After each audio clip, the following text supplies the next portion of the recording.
स्वागत है आपका बुलेटिन के special segment CM highlights today में।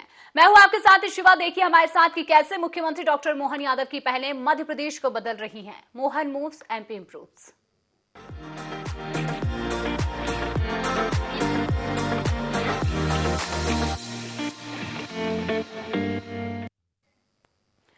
शुरुआत करेंगे खबरों की, जहां मुख्यमंत्री डॉक्टर मोहन यादव ने दतिया विधानसभा उपचुनाव को लेकर कांग्रेस पर तीखा हमला बोला है।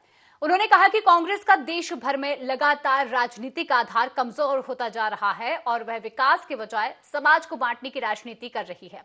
मुख्यमंत्री ने दावा किया है कि भारतीय जनता पार्टी आज विश्व की सबसे बड़ी राजनीतिक पार्टी है और मध्य प्रदेश और गुजरात जैसे राज्यों में लगातार विकास के नए रिकॉर्ड भी बना रही है। सीएम ने कहा है कि भाजपा को जनता का लगातार विश्वास मिल रहा है। डॉक्टर यादव ने भरोसा जताया कि दतिया विधानसभा उपचुनाव में भाजपा एक बार फिर जीत दर्ज करेगी और कांग्रेस को हार का सामना करना पड़ेगा। भोपाल में जहां सीएम डॉक्टर मोहन यादव ने अपने इस कार्यक्रम के दौरान एक प्रमुख जो बयान है वो दिया है। कहीं ना कहीं कांग्रेस पर तंज कसते नजर आए हैं सीएम डॉक्टर मोहन यादव और लगातार हो रही मध्य प्रदेश की प्रगति को लेकर भी उन्होंने कहा है कि मध्य प्रदेश में बीजेपी सरकार तरक्की कर रही है और जनता भरोसा भी जता रही है।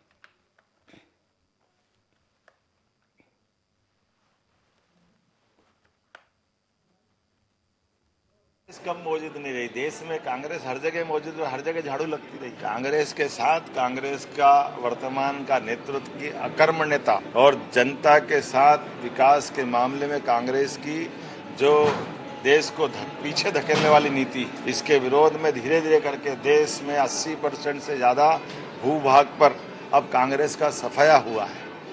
अब हम कांग्रेस को एक तरह से अतीत की पार्टी की तरह से देखने की तरफ पूरा देश लालायित होता दिखाई दे रहा है। हिंदू मुसलमान में बांटने वाली नीति और यथास्थितिवादी नीति, युवाओं की अपनी सारी क्षमताओं पे कुठाराघात करने वाली पार्टी के नाते से कांग्रेस को पहचाना जाता है और कांग्रेस उससे बढ़कर अंतर्कलह में भी डूबी हुई। हमारी पार्टी यशस्वी प्रधानमंत्री के नेतृत्व आज विश्व की सबसे बड़ी पार्टी के नाते से अपनी पहचान बनाकर लगातार आगे बढ़ रही। यही कारण है कि जो राज्य मध्य प्रदेश के पास आए, जनता दिलो जान से उनको चाहते हुए अब वो एक दशक नहीं 2-2 दशक से आगे बढ़ते हुए नया रिकॉर्ड बना रहे हैं। चाहे गुजरात हो चाहे मध्य प्रदेश हो, धीरे धीरे करके अब हमने सबने भी देखा, ऐसे असम जैसा राज्य भी तीसरे एक दशक पूरा करके दूसरे दशक के भी आधे रास्ते को पार कर चुका है। हर क्षेत्र में भारतीय जनता पार्टी उसके विचारों को, उसके नेता यशस्वी प्रधानमंत्री को जब हम लाल सलाम को आखिरी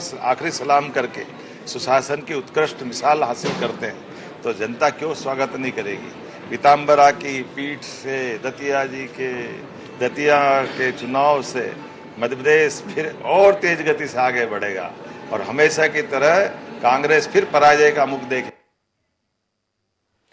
सीएम डॉक्टर मोहन यादव ने भोपाल में एमपी टेक ग्रोथ कॉन्क्लेव 3.0 का शुभारंभ किया। इस मौके पर 178 करोड़ रुपए की लागत से बनी 20 औद्योगिक इकाइयों का लोकार्पण भी किया गया और निवेशकों को आवंटन पत्र भी वितरित किए गए। मुख्यमंत्री ने कहा कि प्रधानमंत्री नरेंद्र मोदी के नेतृत्व में भारत तकनीक और नवाचार के क्षेत्र में तेजी से आगे बढ़ रहा है।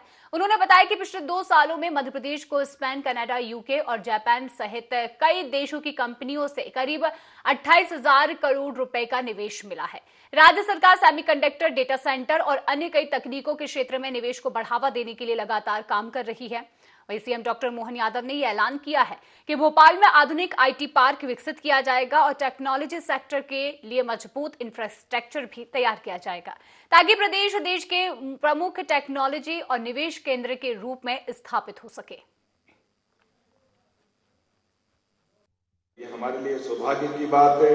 ये गौरव और हर्ष का विषय 2024 से टेक ग्रोथ कॉन्क्लेव की यात्रा से प्रारंभ हुआ और इसका आज तीसरा संस्करण है। तीसरी पायदान तक हम पहुंच रहे हैं, लेकिन पिछले 2 वर्ष में भी जो हमने संकल्प किए उन दोनों संकल्प को हम आगे क्षमता, योग्यता और अपनी उपलब्ध सारी परिस्थितियों के कारण से सफलता के साथ कदम बढ़ाते हुए जो हमने संकल्प लिए वो संकल्प को परिपूर्ण करते हुए दोनों कॉन्क्लेव के माध्यम से जब 46,000 करोड़ के निवेश के प्रस्ताव हमको प्राप्त हुए, 22 नई औद्योगिक तकनीकी इकाइयों का लोकार्पण, 4 नई परियोजनाओं का भूमि पूजन, ग्लोबल इन्वेस्टर समिट 2025 से लेकर आज तक टेक सेक्टर में 12,000 करोड़ से अधिक का निवेश, धरातल पे उतर चुका है। ये हमारे अपने काम करने की गति भी बताती है और कॉन्फिडेंस भी बताता है। जब यहाँ सम्मत की तरफ से देखता हूँ तो मैं बीते समय बार्सिलोना गया था, लेकिन बार्सिलोना की बात करूं उसके पहले केवल मध्य प्रदेश ने अपने 2 वर्ष के अंदर जो छलांग लगाई, ये केवल यहाँ का एक अभियान हमारे एमओयू नहीं हुआ।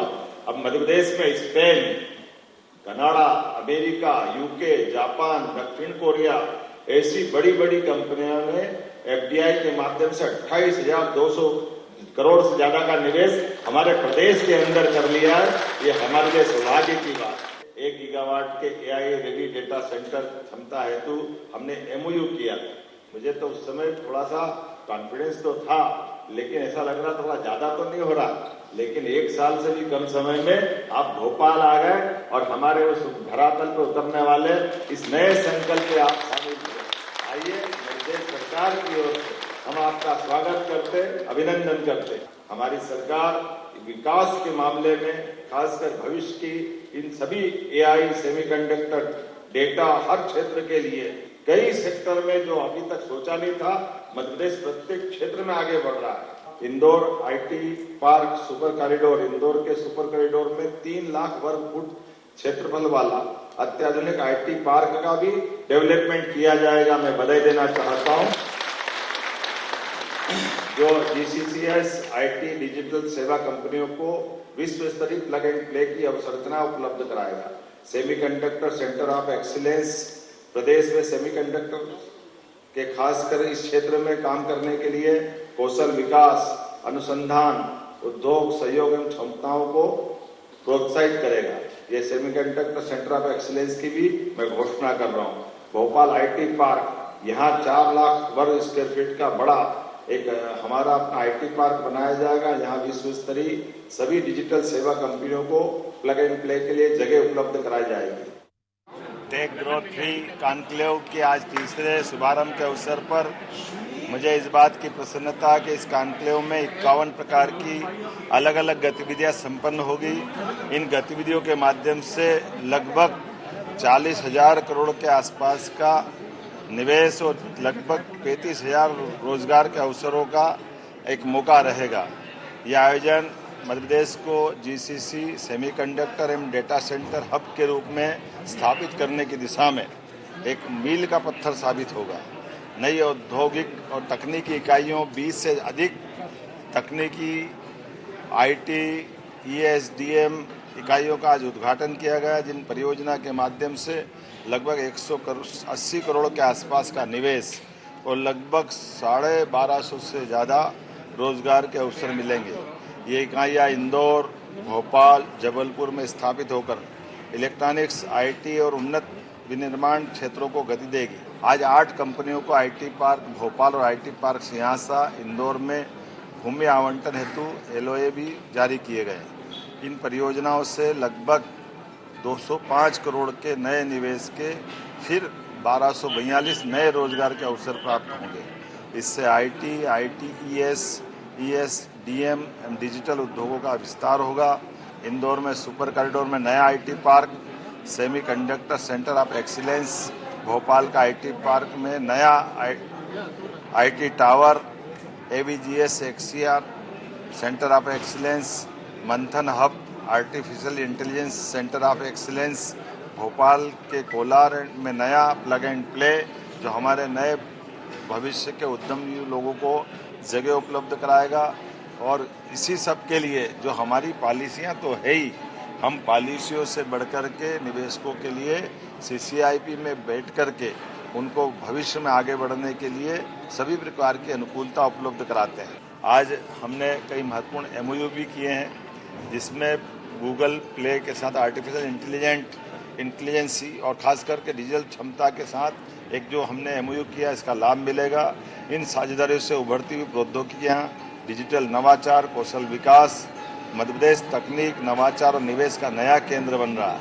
आइए हम सब मध्य प्रदेश के निर्माण में सहभागी बने, विकसित भारत 2047 के संकल्प को पूरा करें। मध्य प्रदेश के मुख्यमंत्री डॉक्टर मोहन यादव ने दतिया उपचुनाव में भाजपा प्रत्याशी आशुतोष तिवारी का नामांकन भरवाने के बाद जनसभा को संबोधित किया। उन्होंने चुनाव को भाजपा के लिए विजय अभियान बताते हुए कांग्रेस पर तीखा हमला भी बोला। मुख्यमंत्री ने कहा कि प्रधानमंत्री नरेंद्र मोदी के नेतृत्व में देश लगातार आगे बढ़ रहा है और कांग्रेस देश के अधिकांश हिस्सों में सिमट चुका है। वहीं उन्होंने दतिया के विकास के लिए हर संभव सहयोग का भरोसा दिलाते हुए कहा कि विकास कार्यों में कोई भी कमी नहीं आने दी जाएगी। अपने संबोधन में उन्होंने यूसीसी, विकास, निवेश और भाजपा की कार्यकर्ता आधारित राजनीति का भी उल्लेख किया है।